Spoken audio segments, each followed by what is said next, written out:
Hi friends, welcome to Zeenath'sworld. இன்னைக்கு நம்ம சேனல்ல நம்ம பண்ண போற ரெசிபி பிடி karunai masiyal. இதை எப்படி ஈஸியா டேஸ்டா பண்றதுன்னு இன்னைக்கு நம்ம பாப்போம். நான் ஒரு 1/2 கிலோ பிடி karunai வாங்கி வச்சிருக்கேன்.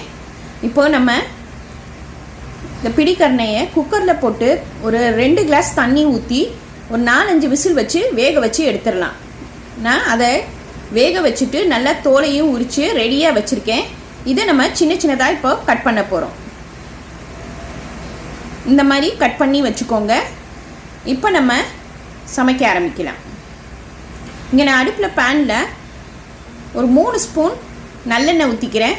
நல்லெண்ணெய் ஊத்தி தான் பண்ணணும். அப்பதான் இந்த மசியல் நல்லா டேஸ்டா இருக்கும். இப்போ எண்ணெய் நல்லா காஞ்ச உடனே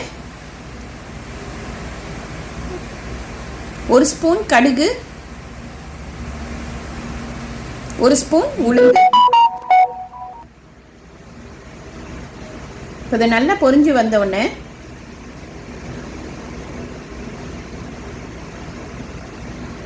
ஒரு 6-7 பூண்டை நல்லா இடிச்சு இதுல போட்டுறணும். அப்பதான் நல்ல வாசமாகவும் இருக்கும், கிழங்கு வாய்வில்லாமையும் இருக்கும். இப்போ பூண்டையும் நம்ம நல்லா வறுத்துடலாம். கருவேப்பிலையை கொஞ்சம் போட்டுப்போம். நம்ம சமையல் எல்லாத்துலேயுமே கருவேப்பிலை சேர்த்துக்கிட்டோன்னா உடம்புக்கு ரொம்ப நல்லது. காஞ்ச மிளகா ஒரு 2-3 கிள்ளி போட்டுருவோம். நம்ம மிளகாத்தூள் எதுவுமே மசாலா எதுவும் போட போகிறது கிடையாது.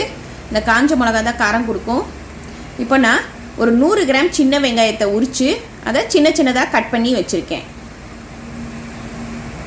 இந்த பிடி karunai மசியலுக்கு சின்ன வெங்காயம் தான் போடணும். அது போட்டால் தான் நல்லா டேஸ்ட்டாக இருக்கும், உடம்புக்கும் அவ்வளோ நல்லது. உப்பு தேவையான அளவு போட்டுக்கலாம். இப்போ நல்லா வதங்கட்டும்.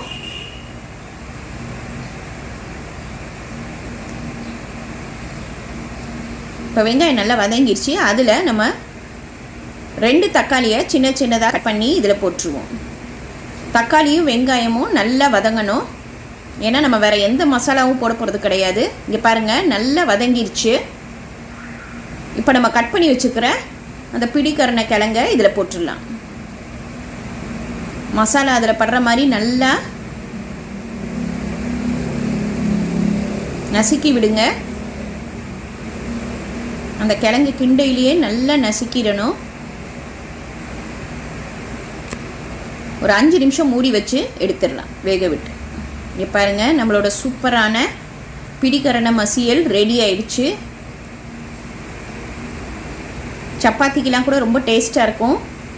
இந்த பிடி karunaiல நிறைய ப்ரோட்டீன் ஃபைபர்லாம் இருக்குது, உடம்புக்கு அவ்வளோ நல்லது.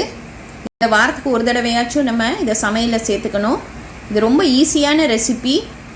இன்றைக்கி இதை ட்ரை பண்ணி பாருங்கள். லைக் பண்ணுங்கள், ஷேர் பண்ணுங்கள், ப்ளீஸ் சப்ஸ்கிரைப் பண்ணுங்கள், உங்கள் கமெண்ட் எனக்கு அனுப்புங்க. தேங்க்யூ.